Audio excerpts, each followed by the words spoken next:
9/13. Okay, Thursday the 13th. The question says if a metric ton is 1.000 times 10 to the third kilograms, how many 85 kilogram people can safely occupy an elevator that can hold exactly 1 metric ton? And lots of you immediately just know how to do this, which is good because you're smart critters. It's smart critters who take physics. And a lot of you just slapped down the numbers and came up with the answer. Yeah, you can safely hold 11 people, like 11.9 people or something, which we can't chop off somebody's arm and leg and put them in the elevator, so it would be 11 people. But what you, yeah, I know, it's really disturbing, isn't it? What we want to do is lay this problem out in a way that shows us exactly what goes into it. So we know this, 1.000 times 10 to the third kilograms in 1 loaded elevator. We can set this up as a factor label. And what that does for us is it allows us to see exactly the things that we're comparing. Well, I know that they're saying 1 person is 85 kilograms. I could make that 1 people, I suppose. 1 people. What does that do for us? I mean, yeah, you all knew that you had to divide the mass that's capable of being held by the elevator by the mass of a person. But what this does is it shows you, oh, okay, well, kilograms cancel. My answer ends up being in people per loaded elevator. Oh. That helps you because it shows what's going into the problem. Yeah, you know that you need to divide 1 times 10 to the third by 85. But when you set it up clearly and you label it clearly, and what do we get, like 11.97 or 69 or something? 11 point something, something, something. That helps you lay out what you need to do. So, how does this lead us to Fermi estimates? I'm glad you asked. Okay, so we're gonna say that 10 to the third skulls in the high school. Well, I can get rid of all this. What do we think? How many hairs do you think are on the average skull? Oh boy. So 10 to the 0, 10 to the 1, 10 to the 2, 10 to the 3, 10 to the 4, 10 to the 5. What do you think? I mean, I'd say definitely all these are out, wouldn't you? I think we all have more than 1,000 hairs sticking out of our little skulls. 10 to the 4th? 10 to the 4th, 10 to the 5th? So, I mean, 10 to the 5th is 100,000. That seems awfully big. 10,000? Seems reasonable. Okay, so I'm going to say 10,000 hairs per head. So this is hairs per skull.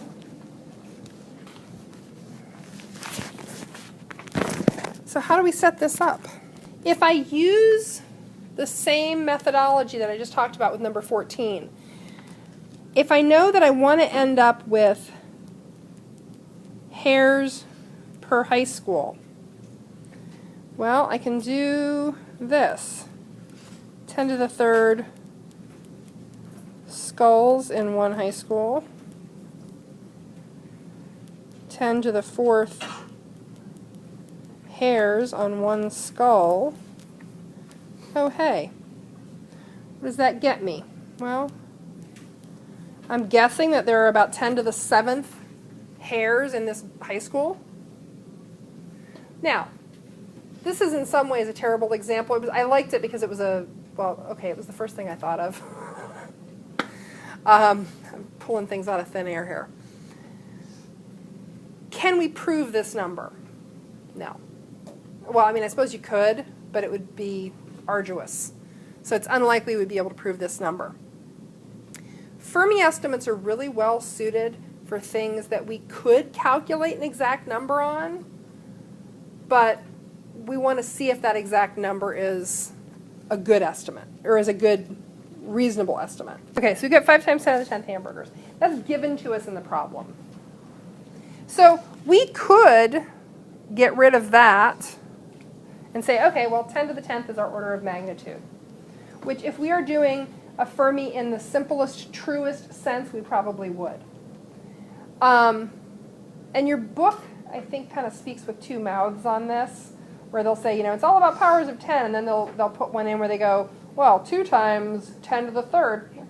Well, then you're not just using powers of 10. You're making your numbers too specific. The compromise that I've kind of come to with myself over the years is if I need to split hairs, I'll allow myself a 5. That gets me in the middle of an order of magnitude. You know, if you know something is 5 million, that's a big difference from just a million or 10 million. So I'll allow myself 5 times 10 to the 6th, but I try when I'm doing Fermis, and again, there are no hard and fast rules because these are supposed to be quick estimations, quick checks on the reasonableness of your answer. So if somebody came along and they said, okay, so PETA's picketing McDonald's and they say, did you know that 10 billion cattle were slaughtered last year alone to make hamburgers at McDonald's? Which, and I'm not making fun of PETA, but could you provide a check on that assertion using this? Yeah, you could. So, okay, we said that it's 50 billion hamburgers over the entire history of this chain.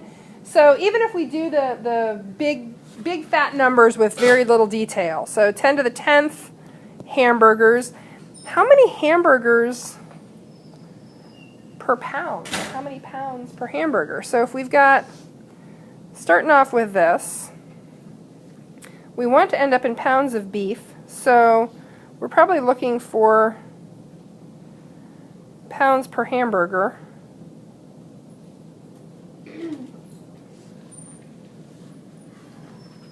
How many pounds of beef per hamburger, or how many hamburgers per pound of beef?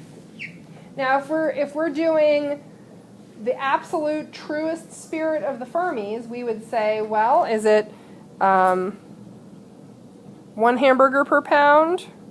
10 hamburgers per pound? What's a reasonable estimate there? Who here has eaten a 1 pound hamburger? Oh God, I hope none of you. So a big hamburger at McDonald's is their 1/4 pounder. The old hamburgers, the little ones that are just a little tiny hamburger and a little tiny bun that come in the kids' meal, I think those are about 1/10 of a pound. I think those are probably something like, they start off as, you know, like 1.6 ounces. No, that's impossible. They couldn't be that small, could they? That's a good question. That's something we could look up. We could confirm. I mean, a 1/4 pounder is a pretty big burger, so that would mean that each 1/4 pounder would be like 2, 2.5, 2 1/4 of the little burgers. Yeah, that might not be untrue. Well, is the 1/4 pounder the whole sandwich? No, it's just the beef. It starts off as a 1/4 pound of beef prior to cooking. Okay. So, my first job was at McDonald's. Many years ago. Okay, so, you know, they're not 1 pound hamburgers. We can get rid of that. Could we say that they're 10 to the 1st hamburgers? Yeah, probably. You know, might that be a slight overstatement? It might, but the point of Fermi's is we assume that if one thing is an overstatement, one other thing will be an understatement. They're going to balance. So that would give us 10 to the 9th pounds of beef in the history of this chain. Okay. Could we check that? Yeah, we probably actually could calculate a real value for that. We could check that. Now, if we're arguing with somebody who's saying, you know, 10 billion cattle were slaughtered last year alone, just for McDonald's hamburgers. We say, well, let's see. We estimate that based on their claims, over the life of the chain, they've used about 10 to the 9th pounds of beef. So about 1 billion pounds of beef. How many cattle is that? What would my next conversion here be? Pounds of beef per cow. So this is where my dear sweet former student who had been running her beef herd since she was in like the 8th grade got real picky about orders of magnitude. She's like, no! So how many pounds of hamburger do you think come out of one head of cattle? So 10 to the 0, 10 to the 1, 10 to the 2, 10 to the 3 pounds of beef per head of cattle. Who here has seen cattle? If you aren't raising your hand, I'm assigning you homework. I can give you a map with pointers. Okay, good. How big do you think they are? Nice big fat steer going for butchering. How many pounds of beef do you think you get out of that? Huh? 10 to the third. And that was, so my former student, you know, Ms. Beef Cattle, Columbiana County, I think 1 year, beef boosters, whatever. You know what? Whatever. She said that out of one steer, I think she was really unhappy if we couldn't go with 500 because she said, you know, take out the prime cuts, you might get, I mean, if you're just doing old stuff, yeah, maybe you'd get 500, but yeah, 1,000 is a reasonable estimate for carcass weight. And I mean, she had all kinds of fine points about, you know, hanging versus finished and blah, blah, blah. But 10 to the third is a pretty reasonable estimate. If we were going to get nitpicky, if I had anybody in here who, you know, was in the beef boosters and wanted to pick a fight about it, we could probably go 5 times 10 to the second.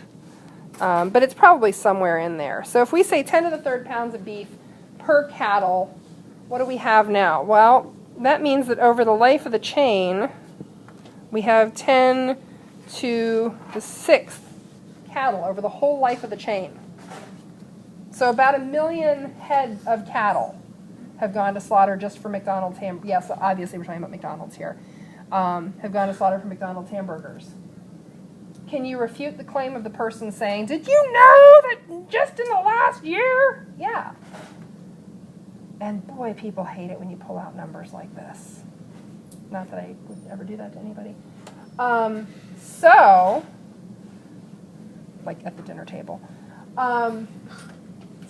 This is a useful tool. It's only a tool. Are the numbers you get exact? No, they're not meant to be. So what I'm going to do is have you start working. You can watch the video, the calling BS video. I like it because it's